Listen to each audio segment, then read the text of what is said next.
It was a bright, sunny Saturday morning in Oakwood Hills. The birds were chirping, the sky was blue, and everything seemed peaceful. In this little neighborhood, there was a guy named Tim Carter. To most people, Tim looked like just a regular person. He wasn't loud or fancy. He didn't wear shiny clothes or drive a big, loud car.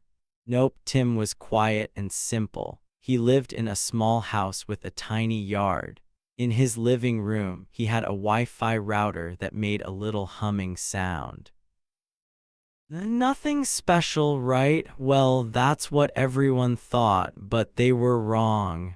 Tim had a secret, a huge, exciting secret. And soon, that secret was going to shake up this boring little neighborhood in a way no one could guess. Tim was the kind of guy who didn't make a fuss. He liked to keep things easy. Every morning, he'd step outside with a cup of coffee in his hand. He'd wave at the mailman, who always smiled back. "Hey, Tim," the mailman would say, and Tim would nod. Then he'd grab his lawnmower and cut the grass. The lawn wasn't big or fancy, just a little patch of green in front of his house. But Tim kept it neat. He liked things tidy. He wasn't the kind of person who wanted attention. He didn't shout or throw big parties. He just lived his life day after day like nothing exciting ever happened. But something exciting was happening. Tim was hiding something big and nobody had a clue. Across the street from Tim's little house lived a woman named Karen Miller. Now, Karen was not like Tim at all. Oh no, Karen was loud and bossy. She was the queen of the neighborhood, or at least she thought she was. Karen was part of something called the HOA. That stands for Homeowners Association. It's a group of people who make rules for the neighborhood, like what color your house can be or how tall your grass can grow. Karen loved the HOA. She loved the rules, and she loved telling everyone what to do. She carried a clipboard everywhere she went, scribbling notes about this or that. If someone broke a rule, Karen was there, ready to point her finger and yell. Karen had big, sharp eyes that could stare right through you. Her glare was so strong it felt like it could melt metal. When she walked down the street, people got nervous. "Oh no, here comes Karen," they'd whisper. She wore bright clothes and big earrings that jangled when she moved. Her hair was always perfect, like she spent hours fixing it. Karen thought she was the boss of everyone. She made sure the neighborhood looked just the way she wanted it to look. If your mailbox was a little crooked, Karen would knock on your door. If your trash can stayed out too long, Karen would write you a note. She had rules for everything, and she didn't like it when people ignored them. Now Tim, he didn't fit into Karen's perfect little world. She didn't like him one bit. Why? Well, nobody was really sure. Maybe it was because Tim drove an old truck. It wasn't shiny or new. It was rusty around the edges, and sometimes it made a funny noise when he started it. Karen would stand on her porch, arms crossed, glaring at that truck like it was the worst thing she'd ever seen. Or maybe it was because Tim didn't bow down to her. Most people in the neighborhood tried to keep Karen happy. They smile and nod when she bossed them around. "Yes, Karen," they'd say, just to keep the peace. But Tim, he didn't do that. He'd just wave and go about his day. That made Karen mad, really mad. Every time Karen saw Tim, her nose would wrinkle up like she smelled something bad. "That Tim Carter," she'd mutter to herself. "He's trouble, I just know it." She didn't have any proof, of course. Tim never did anything wrong. He paid his bills on time. He kept his house clean. His grass was always the right height, not too long, not too short. But Karen didn't care about that. She had a feeling about Tim, and she trusted her feelings more than anything else. To her, Tim was a problem. A big problem, and she was determined to figure out why. It all started on that sunny Saturday morning. Tim was outside like usual. He wore a plain blue shirt and some old jeans. His shoes were a little dirty from working in the yard. He was watering his flowers, nothing fancy, just some daisies he'd planted near his porch. The sun was shining and a soft breeze rustled the leaves on the trees. Everything seemed normal, perfect even, but across the street, Karen was watching.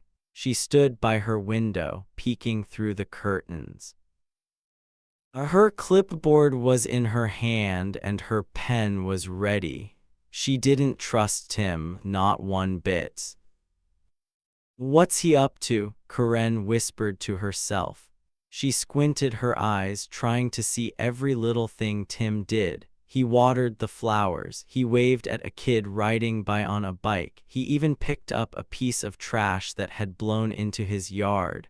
Normal stuff, right? But to Karen, it wasn't normal. It was too normal. "Nobody's that boring," she said, tapping her pen on her clipboard. "He's hiding something. I can feel it in my bones." Now here's the fun part. Karen was right. Tim was hiding something, but it wasn't what she thought. Oh no, it was way bigger than that. See, Tim wasn't just a regular guy with a small house and an old truck. He wasn't just a quiet neighbor who liked to mow his lawn. Tim had a secret so wild it would make your jaw drop. And that secret was tied to the little Wi-Fi router in his living room. That humming box wasn't just for watching TV shows or playing games online. It was something else. Something huge, something that was about to turn Oakwood Hills upside down. But Karen didn't know that yet. She thought Tim was sneaky for all the wrong reasons. Maybe she thought he was growing weeds in his backyard or painting his house a color she didn't like. Whatever it was, she was sure he was up to no good, and she wasn't going to let it go. Karen was like a dog with a bone. Once she got an idea in her head, she wouldn't stop until she proved it. She watched Tim every day. She wrote notes about him. She even talked to the other neighbors, trying to get them on her side. "We need to keep an eye on him," she'd say. "He's trouble, mark my words."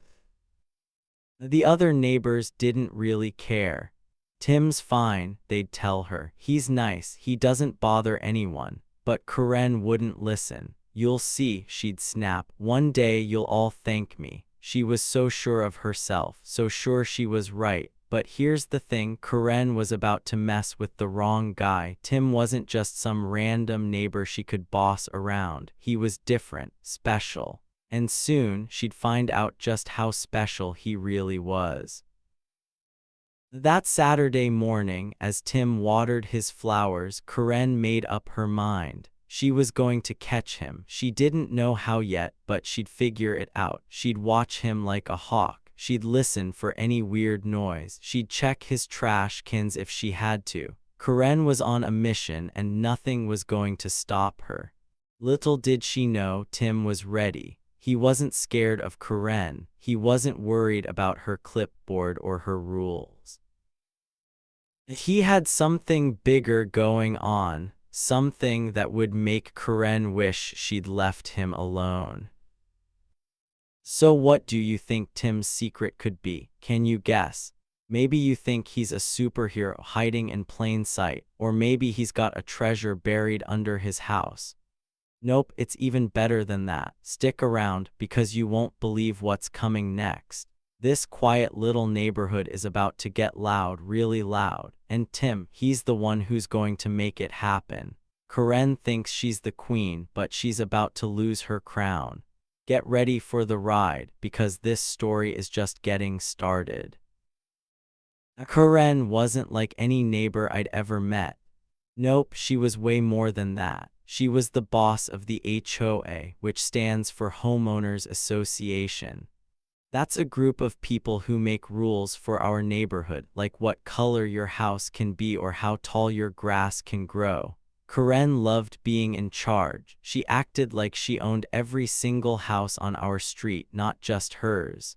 From the very first day I moved in, she decided she didn't like me. Not one bit. It started small. One morning, I was sipping my juice on the porch when Karen marched over. Her face was all scrunched up, like she'd just bitten a sour lemon. "Jake," she yelled, pointing at my yard, "your grass is half an inch too long. That's against the rules."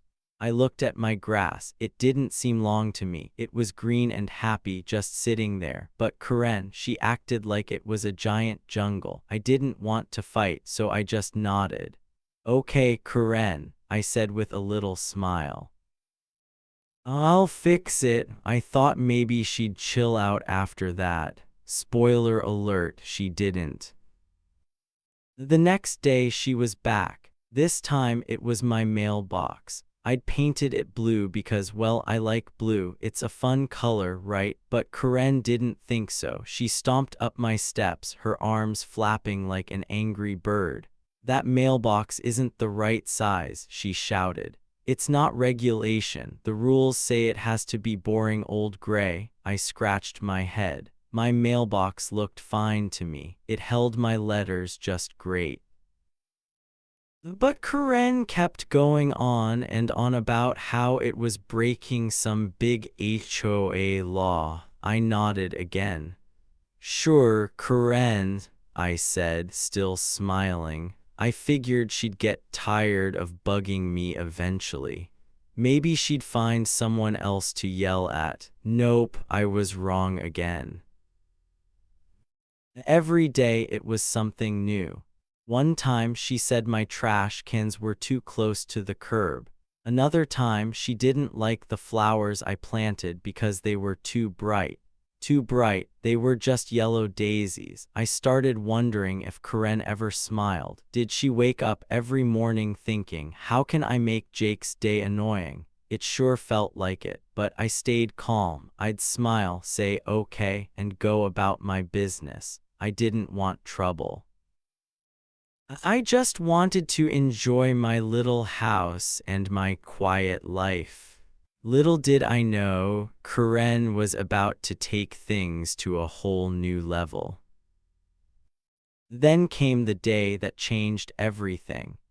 It was a sunny afternoon, the kind where you just want to sit outside with a cold drink and listen to the birds. I was inside, messing with my Wi-Fi router. You know what that is, right? It's the little box that gives your house internet so you can watch videos or play games.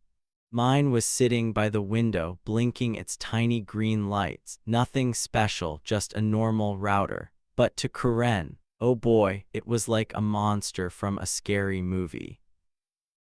I heard her before I saw her. Big loud footsteps stomping up my driveway. Then bang, she was at my window, her face all red and sweaty. She looked madder than ever. "Jake," she screamed, jabbing her finger at my router. "That thing's a health hazard." A health hazard? I blinked at her. What was she talking about? "It's frying my brain with radiation," she yelled. Her voice was so loud, I bet the whole street heard her. I opened my mouth to say something, but she kept going. "It's dangerous. It's making me sick. You need to get rid of it right now." I took a deep breath. "Karen," I said nice and slow, "it's just a Wi-Fi router. Everyone has one. It's not hurting anybody." I thought maybe if I explained it, she'd calm down. After all, Wi-Fi isn't some big, scary thing. It's just how we get online. But Karen, she didn't want to hear it. Her eyes got all wild, like I'd just told her the sky was purple. "No," she shouted, "you don't know anything. That box is poison. It's sending bad waves into my house." Bad waves, poison. I almost laughed, but I didn't. She was serious, super serious. Before I could say another word, Karen yanked her phone out of her pocket. She held it up like it was a weapon. "I'm calling 911, she said. My jaw dropped. "The police, for real, over my Wi-Fi." "Karen, wait," I started, but she was already dialing. She pressed the phone to her ear and glared at me through the window. "Hello, police," she said, loud enough for me to hear. "I need help. My neighbor has a dangerous machine in his house. It's making me sick." I stood there, frozen. Was this actually happening? Was she really calling the cops on my internet box? Yep, she was. I watched her pace back and forth on my lawn, talking fast into her phone. "Yes, it's an emergency," she said. "He won't turn it off. It's a Wi-Fi router and it's ruining my life." I couldn't believe it. My little router, just sitting there blinking, was now the star of a 911 call. Part of me wanted to laugh. The other part was like, "Oh, what's going to happen now?" I mean, what would you do if someone called the police on your Wi-Fi? Would you laugh, yell, run? I just stood there, waiting to see what Karen would do next. She hung up the phone and pointed at me again.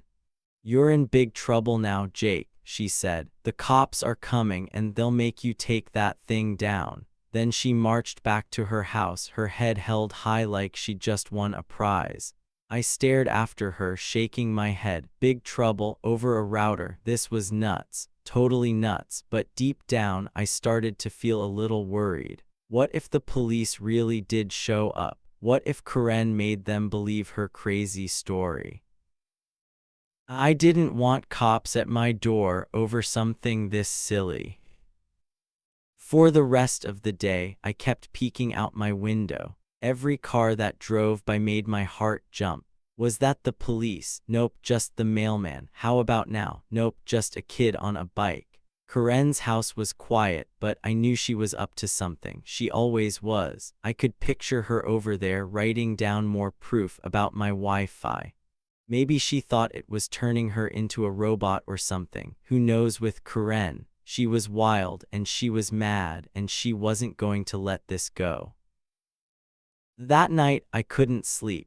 I kept thinking about what she'd said, frying my brain with radiation. It was so ridiculous, but it stuck in my head. Why was she so freaked out about my router? Did she really believe it was dangerous, or was she just trying to mess with me? I'd met annoying neighbors before, but Karen was on a whole different level. She wasn't just picky, she was out to get me. And calling 911, that was a big move, a scary move. I started wondering what she'd do next. Would she tell more people? Would she make signs? Would she call the cops again? The more I thought about it, the more I realized something. Karen wasn't going to stop.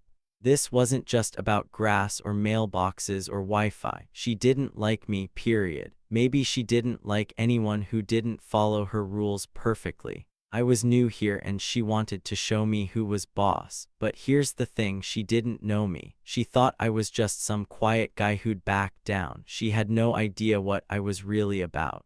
And that was going to make this story a lot more interesting. By the next morning, I was ready for anything. I looked out my window and there she was, Karen, standing in her yard staring at my house. She had a notebook in her hand, scribbling something down. What was she writing? A list of ways to bug me, a letter to the HOA. I couldn't tell, but I knew one thing, the tension was building. She called the cops once and they hadn't come yet. But what if they did? What if she kept pushing? I wasn't scared, not really. I was just waiting. Waiting to see how far she'd take this. And trust me, it was about to get wilder than I ever expected. What would you say to someone like Karen? Someone who thinks your Wi-Fi is a monster? I didn't know what to say yet, but I knew one thing, this wasn't over. Not by a long shot. The next few days were a total mess. Like a big, crazy mess. After Karen called 911 about my Wi-Fi router, I thought maybe she'd calm down. Nope, she got even worse. Every time I stepped outside my little house, there she was, Karen, watching me like a hawk. You know how hawks stare at little mice from way up in the sky? That's how she looked at me. Her eyes were sharp and mean, like she was waiting for me to do something wrong. And she wasn't just watching, she was writing stuff down too. I'd see her with a little notebook, scribbling fast every time I walked to my mailbox or watered my flowers. What was she writing? Jake moved his trash can bad, or Jake waved hello suspicious. I had no idea, but it made me feel weird. I started catching her peeking through her blinds. You know those little slats in the window that you can push apart? She'd sit there, hiding behind them, staring at my house. Sometimes I'd hear her muttering stuff. One time, I swear I heard her say illegal signals. Illegal signals. What did that even mean? Was she talking about my Wi-Fi again? I mean, it's just a box that gives me internet. It's not sending secret messages or anything. But Karen acted like it was some big evil machine. I started to wonder, why was she so obsessed with me? Why couldn't she just leave me alone? The weirdness didn't stop there. One morning, I was eating my cereal, crunchy cornflakes, my favorite, when I looked out the window. A police car rolled by my house, super slow and quiet. It wasn't loud with sirens or anything, just creeping along like it didn't want me to notice. My spoon stopped halfway to my mouth. Why were the cops here? I watched the car turn the corner, then it came back a few minutes later, driving by again. Slow, quiet, sneaky. My heart started beating a little faster. Was this because of Karen's 911 call? Did she really tell them my Wi-Fi was dangerous and now they were checking me out? I put my cereal down and peeked through the curtains. The car was gone, but I couldn't shake the feeling that something funny was going on. That afternoon, I went outside to grab my mail. Karen was there, of course, standing in her yard with her arms crossed. She didn't say anything, just stared at me with that grumpy face of hers. I waved, trying to be nice. "Hi, Karen," I said. She didn't wave back. She just turned and went inside, slamming her door. Okay then, I shrugged and opened my mailbox. That's when I saw it, a little note stuck to my front door. It was in big, messy handwriting. "Turn off your radiation box." Radiation box? Oh, she meant my Wi-Fi again. I rolled my eyes. This was getting silly. But then I looked across the street and a couple of neighbors were whispering to each other. They kept glancing at me, then looking away fast when I turned their way. Were they talking about me? What was Karen telling them? The next day, things got even crazier. I woke up, stretched, and looked out my window, and there it was, a big sign in Karen's yard. It was made of cardboard, painted with bright red letters. "Stop the radiation." I blinked. Then I blinked again. Was this for real? She'd actually made a sign about my Wi-Fi. I stepped outside to get a better look, and sure enough, there it was, stuck in her grass with a little wooden stick. "Stop the radiation," it screamed, like my house was some kind of danger zone. I almost laughed, but then I saw something else. Another sign popped up in her window. "Save our brains." Save our brains from what? My internet. This was nuts. I went back inside and sat on my couch, thinking hard. Why was Karen doing this? Did she really believe my Wi-Fi was bad, or was she just trying to make me look like a weirdo? I didn't get it. But then I noticed more people acting strange. The old guy who walks his dog every morning. He used to smile at me. Now he just stared, his eyebrows all scrunched up. The lady who lives 2 houses down. She waved once, but then she stopped and whispered something to her kid. The kid looked at me like I was a monster from a scary story. What was going on? Were they all listening to Karen?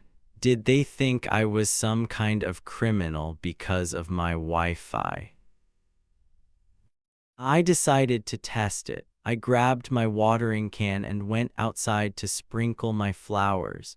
Sure enough, Karen's blinds twitched. She was watching again. Scribble, scribble, she was writing more notes. Then the police car came back, slow and quiet, just like before. It rolled past my house and the officer inside looked right at me. He didn't wave or smile, just kept driving. My stomach did a little flip. Okay, this was getting spooky. Was Karen winning? Were people really starting to believe her crazy ideas? I watered my daisies and tried to act normal, but my brain was spinning. What if the cops thought I was trouble? What if the whole neighborhood turned against me? That night, I sat by my window watching the street. It was dark outside, just the glow of streetlights and a few stars. Karen's house was quiet, but I knew she was up to something. She always was. I started thinking about all the little things I'd noticed. The police car, the signs, the whispers. It was like a puzzle, and I was trying to figure it out. Why was that cop car coming by so much? Was it really about the Wi-Fi call, or was something else going on? I didn't have answers yet, but I had a feeling, a tiny, sneaky feeling, that I was going to find out soon. The next morning, I saw another clue. I was drinking my orange juice when I spotted Karen talking to a man in a gray suit. He had a clipboard and a serious face. They were standing by her "Stop the Radiation" sign, and she was pointing at my house. The man nodded and wrote something down. Who was he? Some kind of inspector. Did Karen call someone else to check my Wi-Fi? I watched them for a minute, then the man got in his car and drove away. Karen looked at me through my window and smirked. A smirk. Like she knew something I didn't. That made me mad, but it also made me curious. What was she planning now? By lunchtime, the neighborhood was buzzing. Kids rode their bikes past my house, staring at my windows. A lady walking her dog stopped and took a picture of Karen's sign. People were talking, I could feel it. And that police car, it came by again, slow as ever. This time, the officer waved at me. Wait, what? A wave? That was new. I waved back, confused. Was he being nice, or was he just keeping an eye on me? I didn't know, but it made me think. Maybe things weren't what they seemed. Maybe Karen's big plan wasn't working the way she thought. Here's the thing, Karen didn't know everything. She thought she had me figured out. She thought I was just some quiet guy who'd let her push me around. But I had a trick up my sleeve. A big one. I wasn't scared of her signs or her calls or her sneaky stares. I was watching her too, and I was starting to see little cracks in her game. The police car, the wave, the whispers, they were clues, tiny pieces of something bigger. Karen thought she was in charge, but she had no idea what was coming. And trust me, it was going to change everything. I leaned back in my chair and smiled to myself. Let her scribble her notes. Let her put up her silly signs. Let her think she was winning. I wasn't going to fight her, not yet. I was going to wait, watch, and let the truth come out when the time was right. What did I know that she did? Oh, you'll find out soon. It's a good one, a really good one. And when it hits, Karen's going to wish she'd never messed with me or my Wi-Fi. Friday morning started like any other day until it didn't. I was in my kitchen, pouring some milk into my cereal bowl when I heard it. Sirens, loud wailing sirens. I dropped the milk jug and ran to the window. Two police cars zoomed up to my house, their red and blue lights flashing like crazy. My heart started pounding. What was happening? I peeked outside and there was Karen bursting out of her house like she'd just won $1,000,000. She was waving her arms in the air, jumping up and down, and yelling so loud I could hear her through the glass. "Arrest him!" As she shouted, pointing right at my house. "He's poisoning us all." A poisoning? What was she talking about? Oh right, my Wi-Fi router. That silly little box she thought was some kind of evil monster. I took a deep breath and opened my front door. Time to figure this out. I stepped onto my porch, ready to tell the cops it was all a big mistake. Karen was still screaming, her face redder than a tomato. "He's got a dangerous machine in there," she yelled. "It's frying our brains. Get him." The two officers climbed out of their cars and I could see their shiny badges glinting in the sun. I opened my mouth to explain, but before I could say a word, something wild happened. One of the cops, he was tall with a big mustache, turned to me and grinned. Not a mean grin, not a "you're in trouble" grin, but a big friendly one. "Hey Jake," he said, waving at me like we were old pals. I waved back, a little confused. "Hey Tom," I said, recognizing him. Karen stopped yelling. Her arms dropped to her sides and her mouth fell open like a fish out of water. She looked from me to the cop, then back to me, her eyes huge. The other officer, a lady with short hair, started laughing. "Good to see you, Jake," she said. Karen froze right there on my lawn like someone had turned her into a statue. What was going on? Why were the cops so happy to see me? Well, here's the big secret. Karen didn't know who I really was, and it was about to blow her mind. See, I'm not just some regular guy who moved into this neighborhood. I'm not just Jake, the quiet dude with the Wi-Fi router. Nope, I'm an off-duty cop. That means I'm a police officer, but I don't wear a uniform all the time. I was working undercover here. Undercover is when you pretend to be someone else to watch for bad stuff without anyone knowing. My job was to keep an eye on some real troublemakers in the area, not Karen, but some sneaky people doing sneaky things. I couldn't tell anyone about it, not even my neighbors. It was a secret, a big one. So when Karen called 911 about my Wi-Fi, she had no idea she was messing with a cop. And these officers, they weren't here to arrest me. They were my buddies just stopping by to say hi. I looked at Karen and smiled. "These are my friends, Karen," I said, nice and calm. "They're not here for my Wi-Fi." The tall cop, Tom, nodded. "Yeah, we heard about the call," he said, chuckling. "Something about a dangerous router. We figured we'd swing by and check on Jake." The lady cop, Sarah, wiped a tear from her eye because she was laughing so hard. "A router, really?" she said. Karen's face went from red to white, like all the color drained out of it. She opened her mouth to say something, but nothing came out. For once, Karen didn't have a single word to yell. I stepped off my porch and walked toward the cops. "Good to see you guys," I said, shaking Tom's hand. "How work?" Tom grinned bigger. Same old, same old. "How's the neighborhood?" he asked, glancing at Karen. She was still standing there, looking like she'd seen a ghost. I shrugged. "Oh, you know, pretty quiet except for some sign making," I said, pointing at her. "Stop the radiation." sign. Sarah laughed again. Nice artwork, she said to Karen. Very colorful. Karen's jaw hit the ground. I mean, it didn't really, but it looked like it might. She was so shocked she couldn't even move. Here's the funny part. All this time, Karen thought she was the big boss. She thought she could scare me with her rules and her 911 calls and her silly signs.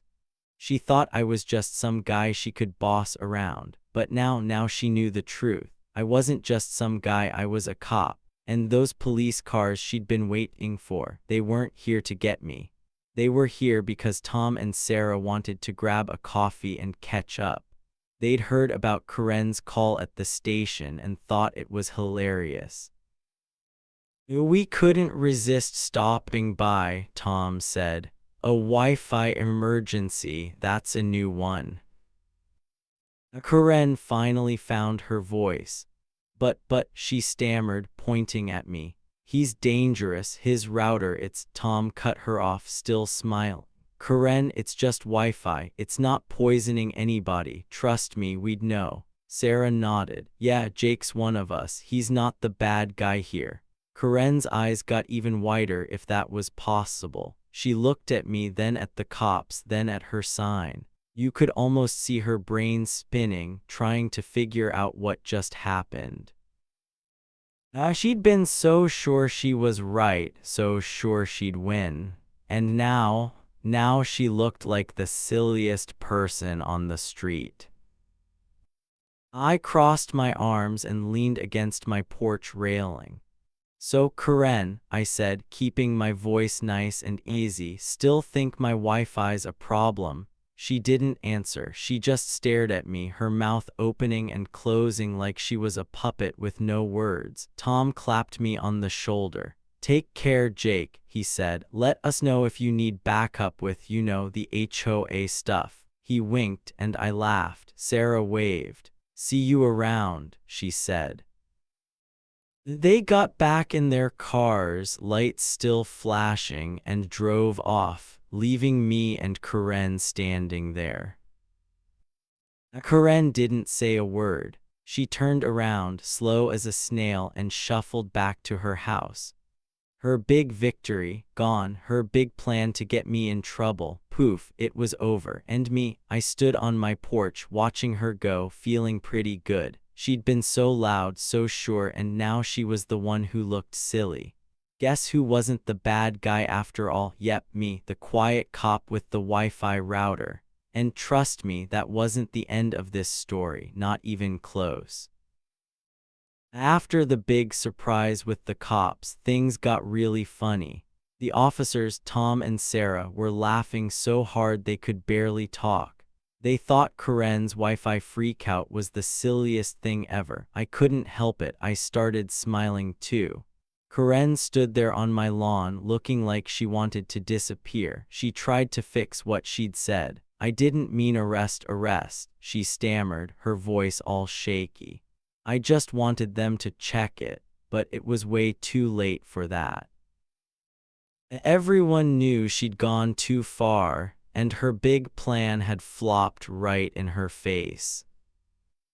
Word spread fast around the neighborhood, like wildfire. By lunchtime, people were talking about it everywhere. The old guy who walks his dog. He came over with a big grin and said, "Sorry, Jake, I thought Karen was right about that Wi-Fi stuff." The lady 2 houses down stopped by too. "I feel so bad," she said. "Karen made it sound like you were trouble. I won't listen to her again." Even the kids on their bikes were giggling about it. "Karen's scared of Wi-Fi," one of them shouted, pedaling away. It was like the whole street woke up and realized Karen's story was just a bunch of nonsense. That night, the HOA had a meeting. The group Karen was the boss of. They all got together in the community room to talk about stuff. I didn't go, I was too busy eating pizza and watching TV with my Wi-Fi, but I heard what happened. Everyone was mad at Karen. They didn't like how she'd been bossing people around and making up crazy rules. and calling 911 on me. That was the last straw. So they voted. Guess who got kicked out as president? Yep, Karen. Someone told me she sat there, quiet as a mouse, while they picked a new leader. She didn't yell or argue, she just took it. For once, Karen wasn't in charge anymore.